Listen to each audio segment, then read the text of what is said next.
सार शब्द सतपुरुष चैनल में आप लोगों का स्वागत है। और आज इस वीडियो के माध्यम से महाप्रलय के पश्चात क्या होता है, भगवान कहाँ रहता है, कहाँ जाता है, अर्थात महाप्रलय का मतलब ही आप समझ सकते हैं कि पृथ्वी नहीं होगा, जल नहीं होगा, वायु नहीं होगा, अर्थात ये सब कुछ नष्ट हो जाएंगे। ये अविनाशी नहीं है, विनाशशील है। अर्थात एक ऐसा समय जब ये दुनिया ही नहीं होगी, तुम्हारा कोई रिश्तेदार नहीं होगा, तुम्हें कोई पहचानने वाला नहीं होगा, आपका वजूद ही नहीं होगा। आज आप मनुष्य का तन पाकर अहंकार बस उस परमात्मा को भूले फिर रहे हो। इसलिए सदगुरु कबीर साहब ने सतमार्ग देते हुए संसार के बारे में समझाया है। और महाप्रलय के बाद की बात यहाँ पर समझ लेना, जिनकी भक्ति करते हो हैं, उनको उनके बारे में भी समझ लेना। जिनकी भक्ति करते हो वो सब भी नष्ट होने वाले हैं। ठीक है, महाप्रलय का मतलब ही कुछ अलग होता है। तो चलो सदगुरु कबीर साहब की वास्तविक वाणी, रामायणी नंबर 74, थोड़ा लंबा है इसलिए हम स्पीड में बात करेंगे। जो बात समझ में ना आए आप हमसे बाद में पूछ लेना। तहिया होते गुप्त स्थूल नकाया ताके सोग ताकि पे माया। पहले वाणी सुना देते हैं। कैवल पत्र तरंग एक माही, संग ही रहे लिप्त पे नाही। आस ओस अंड मार हाई, अगणित अंड न कोई कहाई। निराधार आधार ले जानी, राम नाम ले उचरी बानी।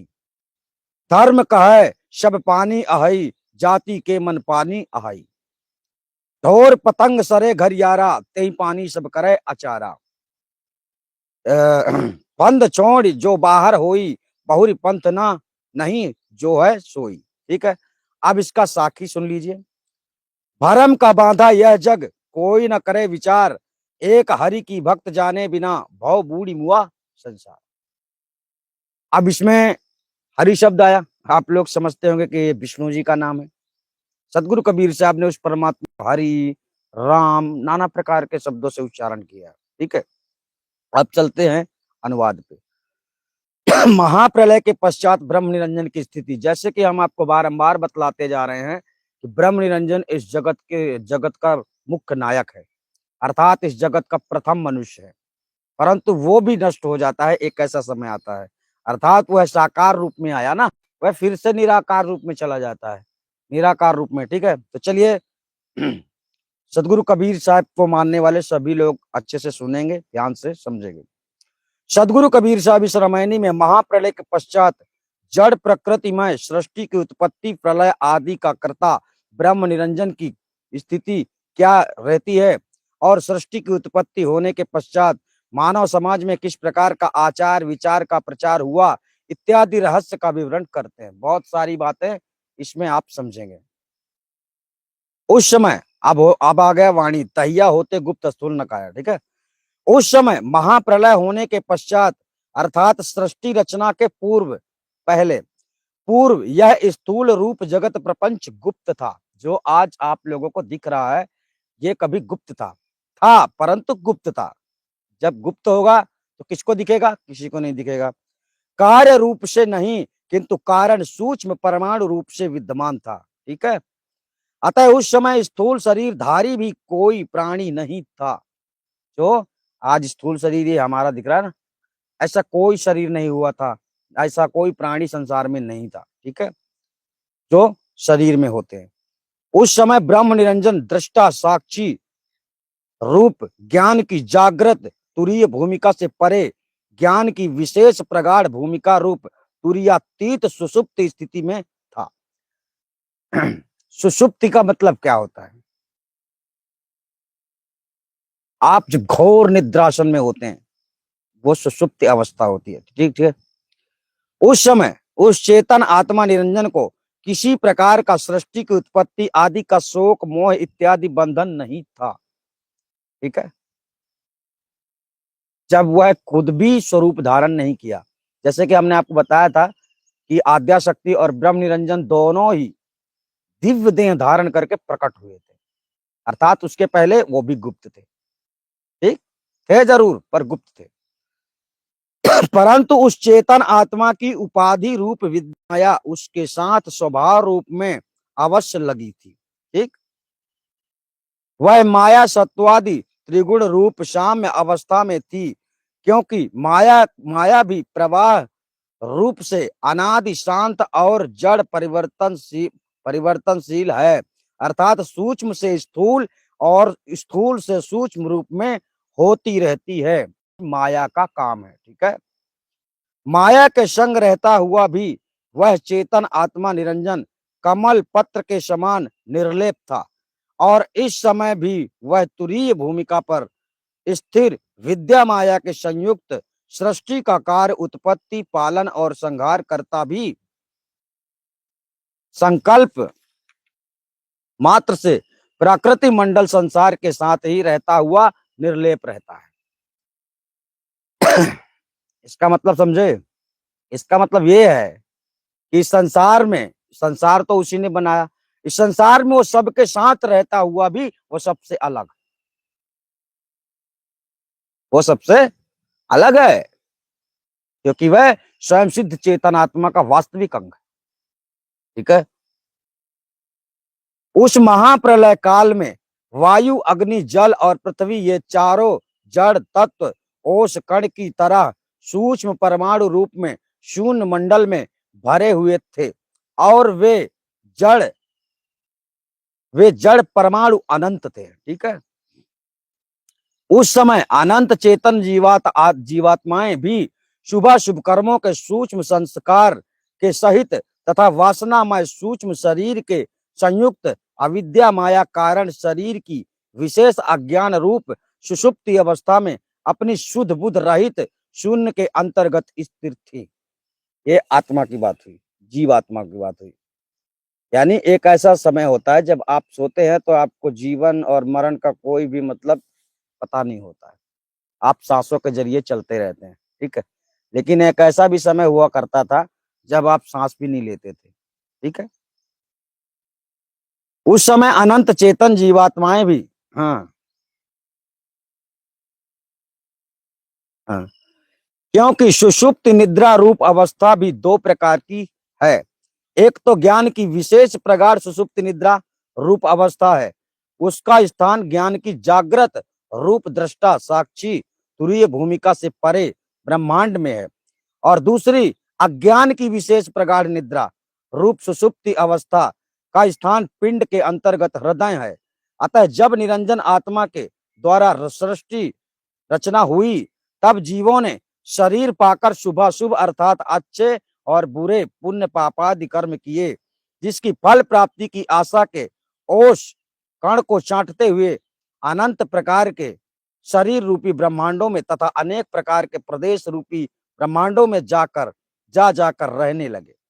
क्योंकि अज्ञानी लोगों की आशा के विषय ओस कण के समान रहती है, जैसे तृण पर ओस कण मोती के समान चमकता है, परंतु पवन लगने पर तुरंत नष्ट हो जाता है, ठीक है। वैसे ही अज्ञानियों की आशा के विषय भी तुरंत नष्ट हो जाते हैं। अंडन यह बहुवचन है जिसका अर्थ है अनगिनत, अर्थात असंख्य ब्रह्मांड है जिनको कोई कह नहीं सकते हैं। अभी अनंत ब्रह्मांड क्या है पता है? ये शरीर है, इस शरीर में ब्रह्मांड पिंड दोनों है, तो अनंत ब्रह्मांड कैसे हुए? ऐसे हुए। और वैसे देखा जाए साक्षी में तो एक ही ब्रह्मांड है, एक ही सूर्य है, एक ही चंद्रमा है, तारे अनंत है ना, गिनती नहीं। जिसको जानकर ज्ञानी पुरुष संसार में असंग रहते हैं, वह ब्रह्मांडी आत्मा ब्रह्म निरंजन स्वयं निराधार होता हुआ भी अन्य सर्व जड़ प्रकृति मंडल विश्व का आधार अधिष्ठान है, ऐसा जानकर आदि सृष्टि में सर्वप्रथम आदि शक्ति महामाया आद्या देवी के उपदेशानुसार ब्रह्मा विष्णु शिव तथा सनकादिक महर्षियों ने प्राण वायु को ब्रह्मांड में चढ़ाकर ध्यान किया। तदनंतर ब्रह्मांडी आत्मा निरंजन ने शून्य गुफा ब्रह्मांड में राम नाम की ध्वनि को प्रकट किया। अतः उसी राम नाम को लेकर उक्त त्रिदेवों ने तथा सनकादि ज्ञानी भक्त ऋषि मुनियों ने नाना प्रकार की वाणी उच्चारण कर अर्थात कथन कर संसार में प्रचार किया। ठीक है।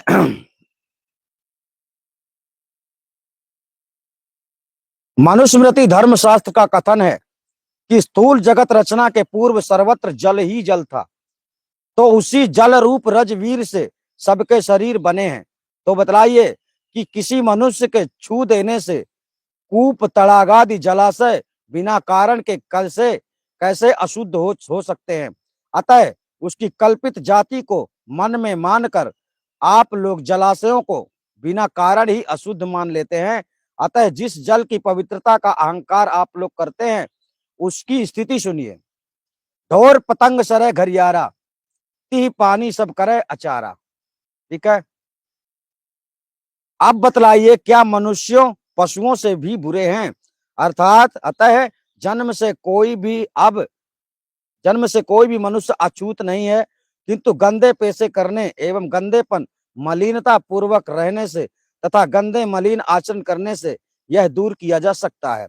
अतः मनुष्य विशेष को स्वाभाविक अछूत मानना अन्याय है। ठीक है, जिसको इस जिसको इस पाखंड पंथ का ज्ञान हो जाता है, वह इस अनुचित छुआछूत बंधन को तोड़कर निकल जाता है और फिर वह उस पाखंड मार्ग को कभी भी नहीं देखता है। भावार्थ यह है कि संसार में सब कोई कहते हैं कि पानी में ही धर्म रहता है। ठीक है, एवं सब जाति के लोगों के मन में पानी में ही सबका धर्म रहता है। कोई किसी का छुआ पानी नहीं पीता है, यही धर्म मान लिया है। सदगुरु कहते हैं कि जिस जल की पवित्रता की बात आप लोग करते हैं, उसकी स्थिति को तो देखिए। उसमें पशु पक्षी कीट पतंग जल जंतु आदि सभी उसी पानी में मर कर सड़ गल जाते हैं। अतः विचार से देखो तो वह पानी महान अपवित्र अशुद्ध है। फिर भी उसी पानी में सब कोई नहाते धोते आचमन आदि आचार करते हैं। तो दूसरे के छुए हुए पानी में क्या हो गया? क्या हो गया है कि जिसको नहीं पीते हो, है ना? पानी में छुआछूत चलता है, लोग चलाते हैं। मुसलमान के राजत्व काल में यदि कोई किसी का छुआ पानी भी पी लेता था तो वह भ्रष्ट हो जाता था, उसको जाति से बाहर कर देते थे। उस समय हिंदू पर पानी के छींटे डाल देते थे और झूठ ही कहने लगते थे कि इसने मेरा छुआ पानी पिया है, कि इतने ही में हिंदू लोग उसे भ्रष्ट समझ जाति समाज से बाहर कर देते थे। सदगुरु कबीर कहते हैं कि पानी में छूत क्यों मानते हो, पानी तो सबको शुद्ध करता है। ठीक है, अतएव पानी ही के कारण ऊंच नीच समझे जाते हैं, जिससे वैमन्य बढ़ता है और संगठन टूट जाता है। अतः उक्त छुआछूत के बंधन को छोड़कर जो बाहर निकल जाता है, वह फिर उस पाखंड मार्ग को कभी देखा भी नहीं है। उस पाखंड मार्ग को कभी देखा भी नहीं है, मतलब पलट के नहीं देखा। ठीक है, अतः जो उक्त छुआछूत बंधन और संसार के माइक मोह ममत्व तथा विषय की आसक्ति आदि बंधनों को ज्ञान के द्वारा तोड़कर उससे बाहर हो जाता है, वह भाग्यशाली पुरुष पुनः लौटकर जन्म मरण प्रद कर्म मार्ग की तरफ देखता भी नहीं है। ठीक है, अब साखी का अर्थ सुन लीजिए। इस संसार में सभी लोग ऊंच नीच छुआछूत जाति पाति नाना देवोपासना पूजा तथा पंच देवोपासना अवतारी उपासना और वेदोक्त या कर्म कांड तथा विचारे मूक पशुओं की देवी देव भूत प्रेतों के नाम से बलि देने और महान उपकार करने वाली गाय की खुदा के नाम से कुर्बानी आदि करने और अनेक मत संप्रदाय के परस्पर के द्वेष भाव पूर्वक झगड़े इत्यादि के भ्रम बंधनों में बंधे हुए हैं, उसका कोई भी विचार नहीं करते हैं। अतः सभी लोग, क्या हिंदू क्या मुसलमान आदि नाना प्रकार के कल्पित असत्य पक्षपात के गर्त गड्ढे में पड़े हुए हैं। यानी हम हिंदू, हम मुस्लिम, हम सिख, हम ईसाई, इस तरह से अपने आप में मतभेद समझने वाले। आप मनुष्य हो, शरीर धारण किया है, इसका आनंद लो, इसका मौज करो और इसका जो उद्देश्य है वो भी पूरा करो। ठीक है, बहुत घूम लिया। ठीक है, इस संसार में आप जब से घूमने आए, जब से शरीर आप लोगों को मिला, तो शरीर से बाहर जा ही नहीं पाए। यानी जब से तड़पने लगे हो तब से उस परमात्मा से मिलने के लिए तुम बहुत प्रयास करते हो। लेकिन मनुष्य का शरीर अब मिला है, अब तुम्हें चेत जाना है, अब जाग जाना है, अगर इस संसार के भव चक्र से निकलना है, अगर पेट भर गया हो, घूम लिए हो तो। ठीक है, अतः सर्व पापादि कर्मों को तथा जन्म मरणादि सर्व दुखों को हरण करने वाला अर्थात विनाश करने वाला एवं सर्व से परे निराधार महान विशुद्ध जो महाचेतन परम पुरुष परमात्मा है, उसकी विशुद्ध भक्ति का जाने बिना सारा संसार भवसागर में डूब कर मर गया तथा मर रहा है। अर्थात पुनरपि जन्म पुनरपि मरणम पुनरपि जननी जठरे शयनम। अतएव वह लोग सदैव जन्मते मरते ही रहते हैं। अतः जो सच्चे निरपेक्ष विचारशील जिज्ञासु नर नारी भक्त जन हैं, उनको चाहिए कि किसी तत्व ज्ञानी भेदी संत सदगुरु को खोज कर जो सार शब्द महाचेतन सतपुरुष परमात्मा के भेदी हों, उनकी शरण में जाकर सार शब्द का भेद प्राप्त कर साधन अभ्यास कर सत्य मुक्ति को प्राप्त करें। ठीक है, यानी जो सार शब्द का भेद जानते हैं, तुम्हें ऐसे गुरु की आवश्यकता है। सार शब्द आत्मा परमात्मा का स्वरूप है। ठीक है, यानी सार शब्द गुरु के द्वारा ही आपको मिलता है। अगर गुरु से आपको सार शब्द मिल गया है तो आपको ध्यान साधना करने की जरूरत नहीं, कोई मंत्र जाप करने की जरूरत नहीं। उसके बाद आपको रहनी गहनी संभालनी है, अपनी चेतन आत्मा को संसार से समेटना है, अपनी चेतना को समेटना। आपकी चेतना फैली हुई है संसार में। इस संसार में वास्तव में आपका कोई वास्तव में है नहीं। नर तूने झूठा जन्म गमाया, झूठे के घर झूठा आया, झूठे ते परिचाया। आप जिस दिन मरेंगे तो आपका ना कोई माँ होगा, ना बाप होगा, ना पिता होगा। आप जब जन्म लेंगे तभी ये रिश्ते फिर से बनेंगे। ठीक है, वह सार शब्द स्वरूप महाचेतन सतपुरुष परमात्मा ब्रह्म जीव और जड़ प्रकृति आदि सर्व से परे आगे है। अतः उसी की विशुद्ध भक्ति करने से जीव उत्पत्ति प्रलय के चक्र से तथा जन्म मरण आदि सर्व बंधनों से छूट सकता है, अन्यथा नहीं। ठीक है, यहाँ साखी और है।